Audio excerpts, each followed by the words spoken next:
कैसे हैं आप सब। उम्मीद करता हूँ आप लोग अच्छे होंगे।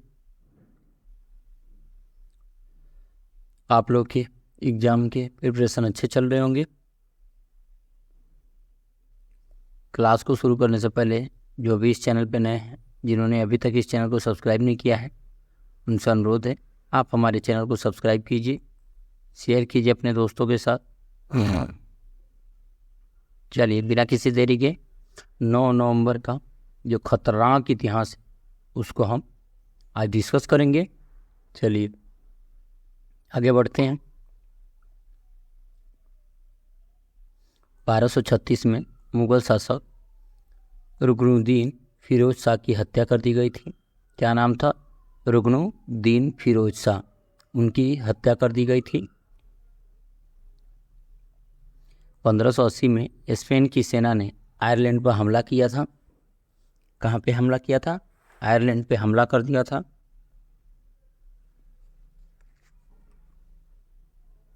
1729 में ब्रिटेन, फ्रांस, स्पेन ने सेवाइल की संधि पर हस्ताक्षर कर 2 वर्षों से चल रहे आंग्ल स्पेनी युद्ध को समाप्त किया था। किसको? आंग्ल स्पेनी युद्ध को इन्होंने समाप्त किया था। कौन कौन से देश से? ब्रिटेन, फ्रांस और स्पेन।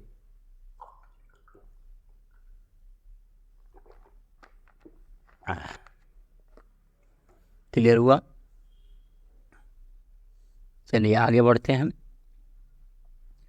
1794 में रूसी सेनाओं ने पोलैंड की राजधानी वार्सा पर कब्जा किया था।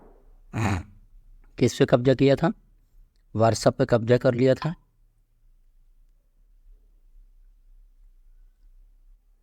1887 में अमेरिका को पर्ल हार्बर हवाई के अधिकार मिले थे। किसके? पर्ल हार्बर हवाई के अधिकार मिले थे। 1917 में बोल्शेविक रूस की अस्थायी सरकार में जोसेफ स्टालिन का प्रवेश हुआ था। किसका? जोसेफ स्टालिन का प्रवेश हुआ था। 1918 में जर्मनी और बोल्शेविक रूस के बीच ब्रेस्ट लिथोस की संधि, यरूशलेम पर ब्रिटेन का अधिकार, एकटेरिनबर्ग में जारीना एवं उनके बच्चों को फांसी, जर्मन क्रांति, सम्राट विलियम द्वितीय द्वारा देश के त्याग और जर्मन गणतंत्र की उद्घोष हुई थी। अब 1918 में क्या क्या हुआ था? पहले जर्मनी एवं बोल्शेविक रूस के बीच ब्रेस्ट लिथोस की संधि ये हुई थी। यरूशलेम पर ब्रिटेन का अधिकार हुआ था। एकटेरिनबर्ग में जारीना एवं उनके बच्चों को फांसी दी गई थी। जर्मन क्रांति, सम्राट विलियम द्वितीय द्वारा देश त्यागा गया था और जर्मन गणतंत्र की उद्घोष की गई थी। क्लियर हो गया आप सभी को? ये सब कब हुए थे? 1918 में। बात करें 1937 में जापानी सेना ने चीन के शंघाई शहर पे कब्जा किया था। किस पे कब्जा किया था? शंघाई शहर पे कब्जा कर लिया था।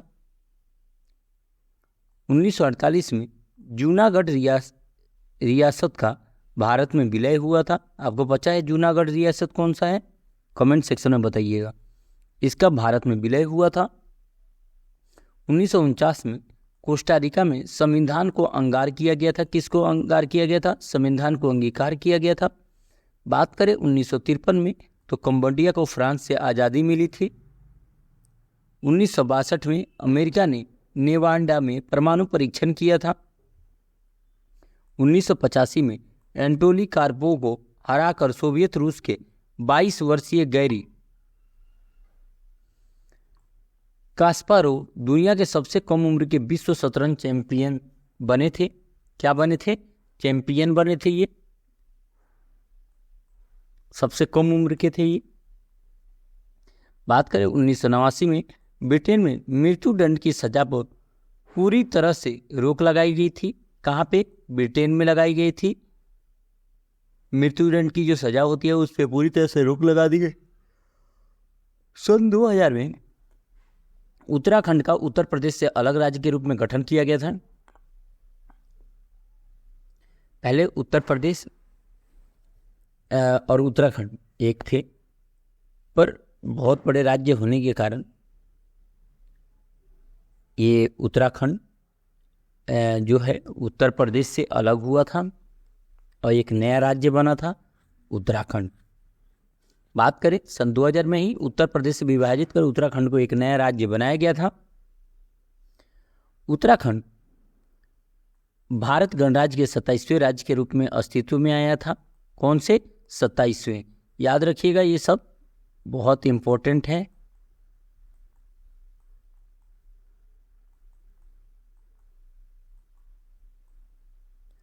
ठीक है, क्लियर हुआ? नेक्स्ट की तरफ बढ़ते हैं।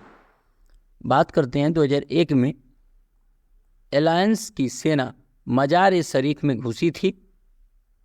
2005 में फ्रांस में आपातकालीन घोषित हुआ था और संयुक्त राष्ट्र सुरक्षा परिषद ने स्पष्ट किया कि इराक में बहुराष्ट्रीय फौजें 2006 तक बनी रहेंगी। कहाँ पे? इराक में। 2005 में जॉर्डन के 3 होटलों पर हुए आत्मघाती हमले में 60 से ज़्यादा लोग मारे गए थे।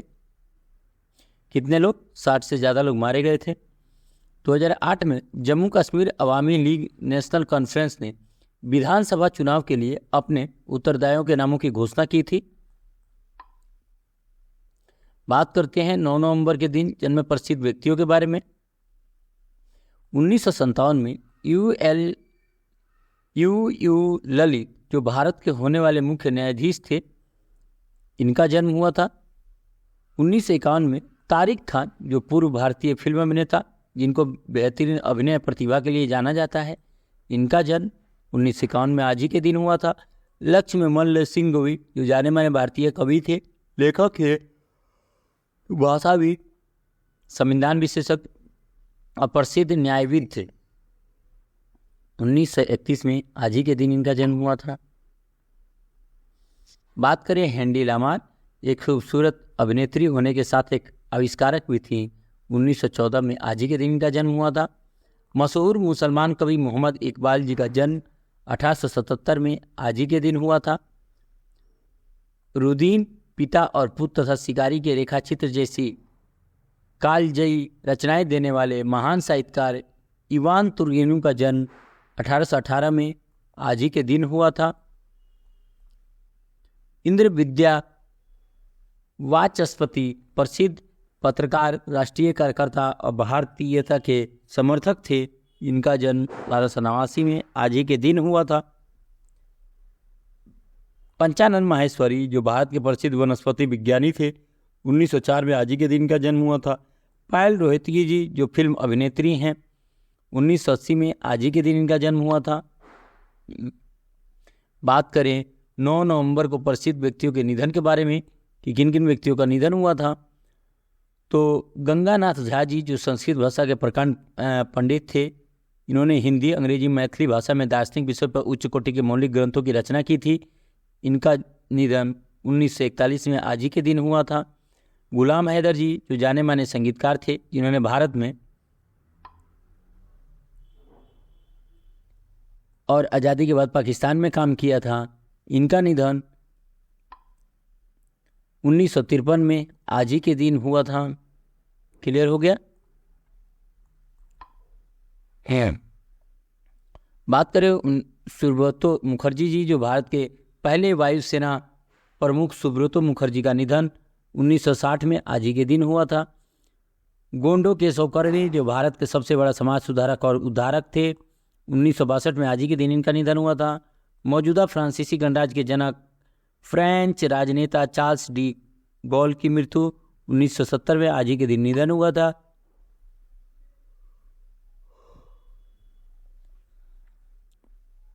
पूरन चंद्र जोशी जी जो स्वाधीनता सेनानी थे, 1980 में आज ही के दिन इनका निधन हुआ था।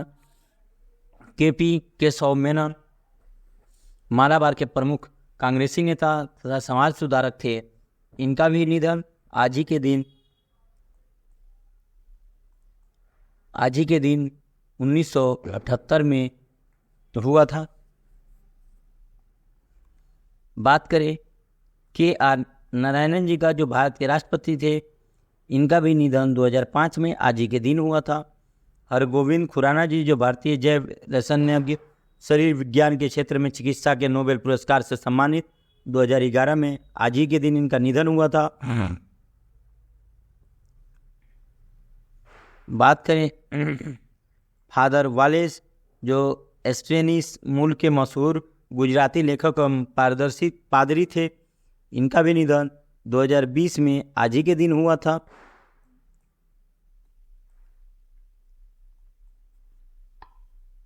अब बात करते हैं महत्वपूर्ण उत्सव और दिवस के बारे में। तो आज दिनांक है 9 नवंबर और 9 नवंबर के दिन की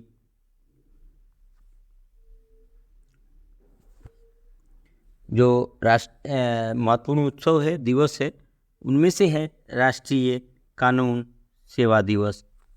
आपको इससे क्या लगता है? एनीवन, कोई बता सकता है?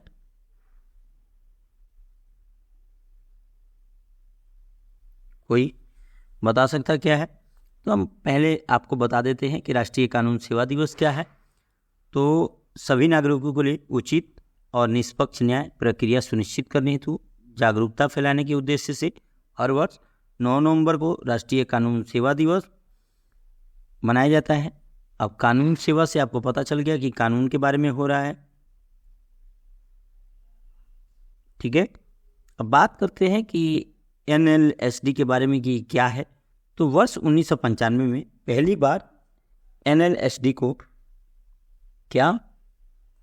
1995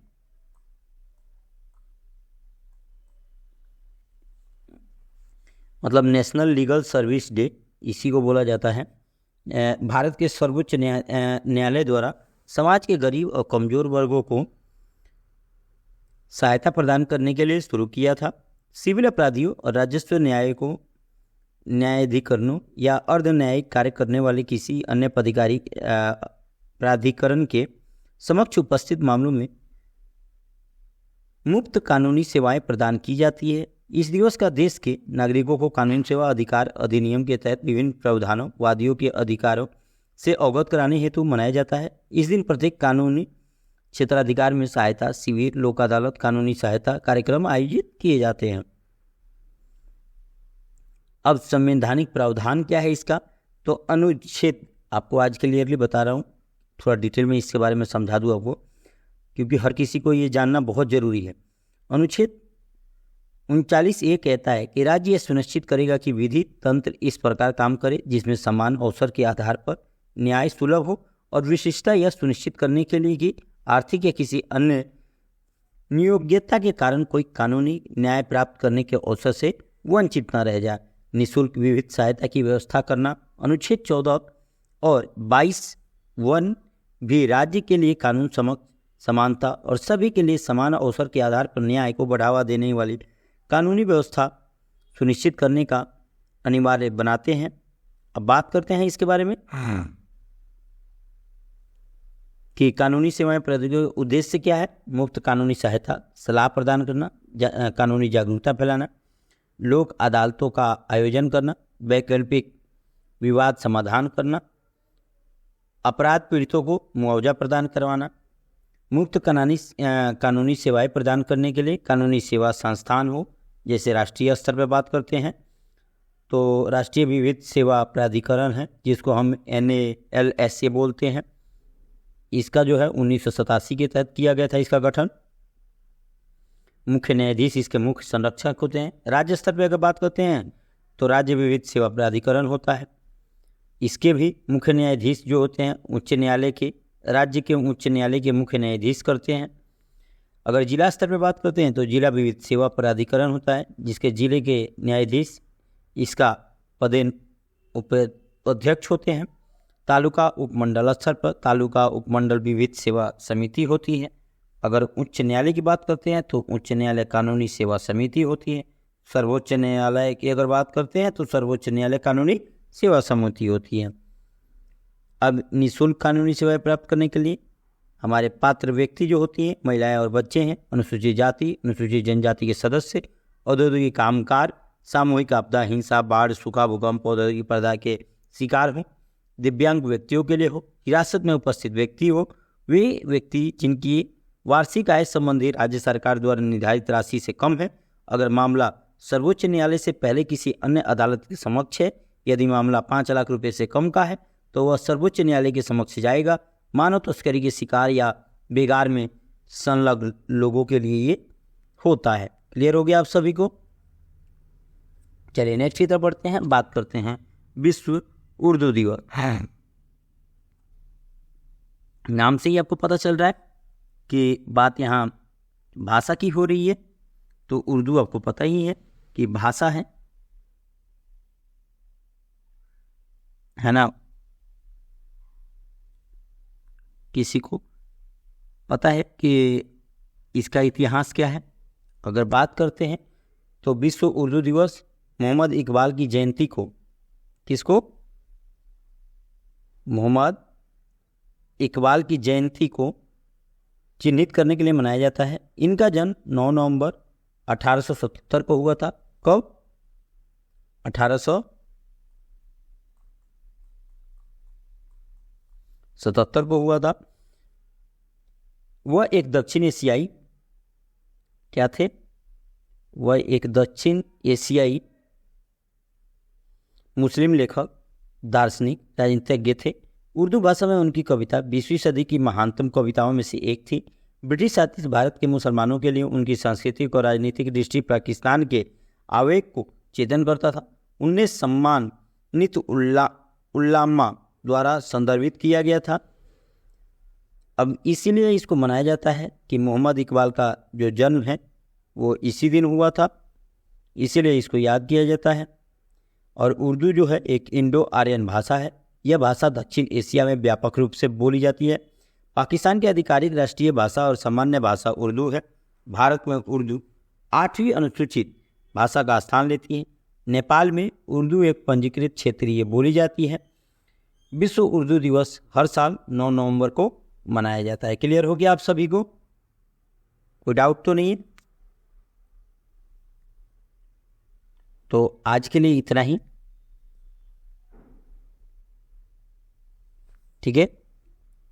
अगर आपको कोई डाउट है तो आप हमारे कमेंट सेक्शन में पूछ सकते हैं, या आप हमारे व्हाट्सएप जो चैनल है उसको फॉलो करके, सब्सक्राइब करके वहाँ भी अपना डाउट 24/7 पूछ सकते हैं। आज के लिए इतना ही, हम फिर मिलते हैं नेक्स्ट किसी वीडियो में। तब तक के लिए जय हिंद, भारत माता की जय।